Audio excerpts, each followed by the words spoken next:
In my past life as a soccer coach, once you win a national championship, everybody wants to come play for you. Really not true. Once you pay them $25,000 a year in scholarships, everybody wants to come play for you.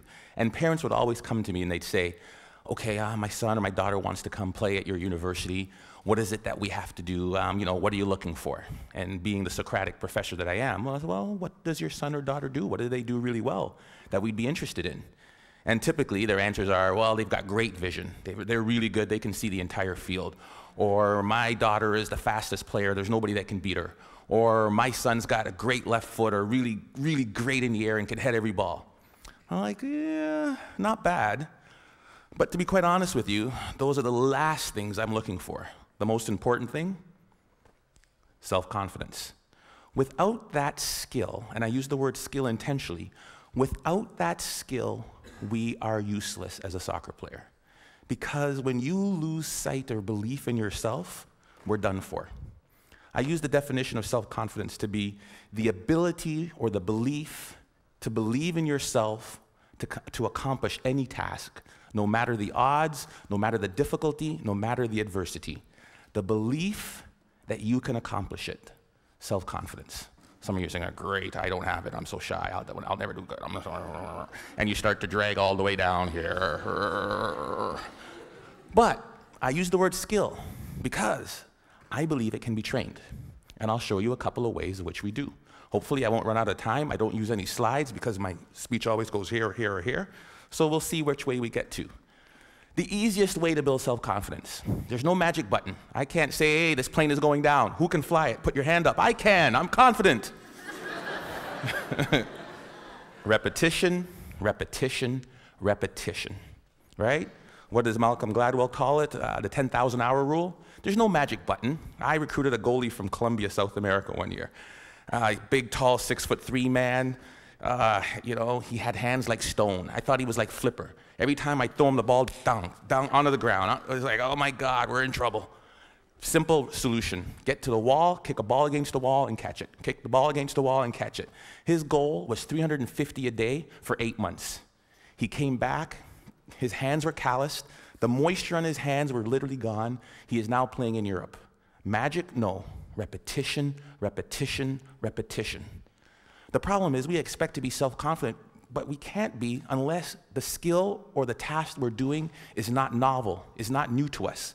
We want to be in a situation where we've had so much pressure in that, and what I mean, because pressure builds diamonds, we want to be in a situation where, hey, I've done this 1,000 times.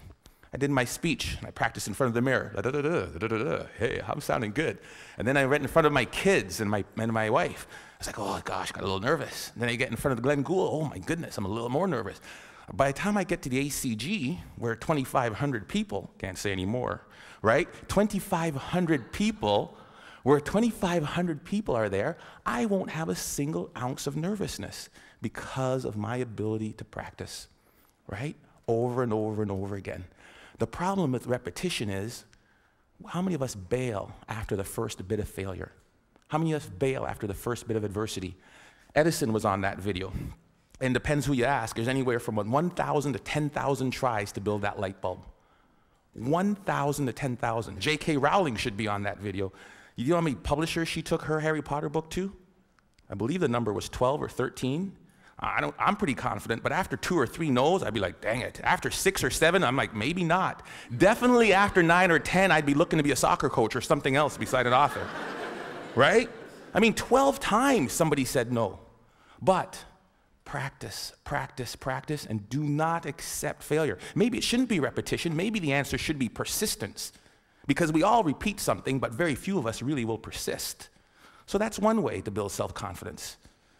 Get out there. Do what you want to do and do not accept no. The other one is self-talk. We all have a self-talk tape that plays in our head. Anybody go shopping and put on a pair of pants this week? If you're a woman, the first thing that always comes, damn, I look fat in these pants. And if you're a man, it's the opposite. Oh God, I have no muscle, I'm so flabby, right? We all have this tape that plays in our head. As a student, if they asked me the question, it was like, oh, gee, please, professor, don't pick me. I don't know the answer. I look down, right? If you're in let me tell you something. And the VP of Business Admin is here, so I shouldn't repeat this, but when they hired me as National Athletic Director, I sat in an architect's meeting, and I am about as dumb as a post when it comes to anything to do with numbers and angles. And they're like, the fundibulator valve of the architectural, what do you think, Dr. Joseph? Let me look into that for you and get back to you. Right? I was sitting, oh, God, please don't ask me. Please don't ask me. We all have this negative self-talk that goes in our head. Guess what? There's enough people that are telling us we can't do it, that we're not good enough. Why do we want to tell ourselves that? We know for a fact that thoughts influence actions. We saw it there with the video Dr. Levy showed. Right? We know that our thoughts influence actions. Why do we want to say that negative self-talk to ourselves? We need to get our own self-affirmations. Muhammad Ali, what was his self-affirmation? I am the greatest. Who else is going to tell you? There need to be quiet moments in your bedroom, quiet moments when you're brushing your teeth, that we need to reaffirm, I am the captain of my ship and the master of my fate. That is my affirmation. I came from a school of 1,000 people. I lived in a town of 1,000 people for 15 years. There's no reason that I should be in charge of an athletic department building Maple Leaf Gardens. But I am the captain of my ship and the master of my fate. If I don't say it, if I don't believe it, no one else will. How do you build self-confidence? Get away from the people who will tear you down. There's enough of that. Muhammad Ali, I am the greatest. There is no one better than me. It's a difference between hubris and ego and false pride. It's just reminding yourself in quiet, silent moments. I put it down on a list. It's right beside my mirror, right? About all the things that make me who I am. Because I make enough mistakes, and the newspapers will recognize it, and people around me will recognize it, and they'll tear me down. And pretty soon I'll begin to believe it. There was a time when my confidence was really low. There was a time when I took this job, when I came from Iowa, I don't know if I could do it. I had to bring out my self-confidence letter. A letter I wrote to myself when I was feeling good. Ivan, congratulations on getting your PhD before 40. I am 40, under. Congratulations on winning a national championship. Good job on raising 3 good kids and marrying the right woman. I wrote a letter to myself. It was my own brag sheet, my own letter about the things I was proud of.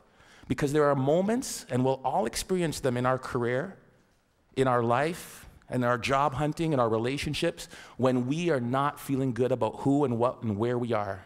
And I had to bring out that letter and read it time and time again for a period of about 2 weeks to weather me through that storm. It was important. Stop the self-talk, the negative self-talk. If you'll watch, you'll see some athletes, they'll have a little bandage or a little brand around them. Lance Armstrong's a perfect one. What's his self-affirmation? Live Strong isn't a brand. It was to remind him of who he was. Live strong. Then it came a brand. He would move that from one arm to the next arm when doubt and fear came into his mind. Live strong. Put it on there. Let's go. We'll all have it. Replace it. 2 ways to build self-confidence. Worried about my time, I'm going to tell you of one way that you can build self-confidence in others. We are coaches and educators. We are teachers. We are people who will create value in the world. And in doing that, we are critical by the nature of what we do. I am a coach. I want you to score a goal. Ball went over high. Dang it, the ball went high. Thank you, coach. I know that. Feedback tells me that. So what do? I need you to put your elbow or here. I need you to put your knee over the ball. I need to follow through. Boom, land, great. Notice I never made it as a professional. What can we do? We fix mistakes. When I'm fixing that mistake, Johnny, this is terrible. You need to bend your knee. You need to do this. What have I done to Johnny's self-confidence? Bend your knee. Think of this. Next thing you know, Johnny's crushed. Ignore what Johnny does wrong and find Bob or Sally or Frida over here. Great goal, Frida. I loved how you kept your knee low, you followed through, and you landed like this. Great job. Johnny, great. Johnny's not demoralized. His confidence isn't shot. And what I've done is I've built up Frida's. Imagine how we could change the way we parented kids. Instead of, get that glass off the counter, what's wrong with you? If we catch them while they're good. Great job. Great job. Thank you, Alice, for taking your glass to the counter. It sounds simple, but we forget about it. Or as educators, or somebody as a team, if we manage to praise the positive behavior that we wanted to reinforce. We forget it. It sounds so simple. Catch them when they're good. We forget it. It's simple. Here's what they did. There was a study in Kansas that did this. They did video, and we all do video, and we showed the video of them doing the run of the play. This goal happened because the basket wasn't protected. We didn't rotate here right. We needed to do this, and then to cover the slot. And if that's the baseline, improvement of the Kansas State team went like this. Then they said they ignored all of that, and they just showed them the times they did it right. The times they did it perfect, that presented no goals, spoke to the same points, improvement went like that. It changed and revolutionized the way we as coaches interact with our student athletes. We can apply that to the business world. We can apply that to our student group works. We can apply that to our management teams easily. Catch them when they're good. Last and certainly not least, my son is really good at this. Self-confident people interpret feedback the way they choose to. I asked my son, who is by the far terrible, terrible athlete, gets it from his dad. The games, they win 5-0. How was the game? Oh, great, I scored 3 goals, I got 2 assists. I'm like, I did not see him touch the puck. But he has his own perception of how he did. I love it, right?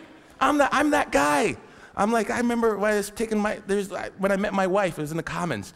Polly, would you like to go to the movies? Ladies, dingle, dingle, dingle. And she goes, no. I ask her again, because I think that she just hasn't seen me in the right light.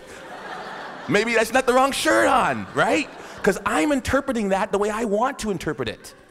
Finally, I ask her out again. She gives me this one comment, right? Or she sent it through her friend, because that's the way you did it back then.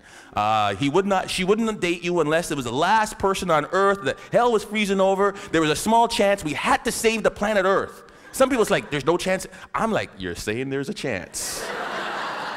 Right? Because that's how I'm going to interpret it.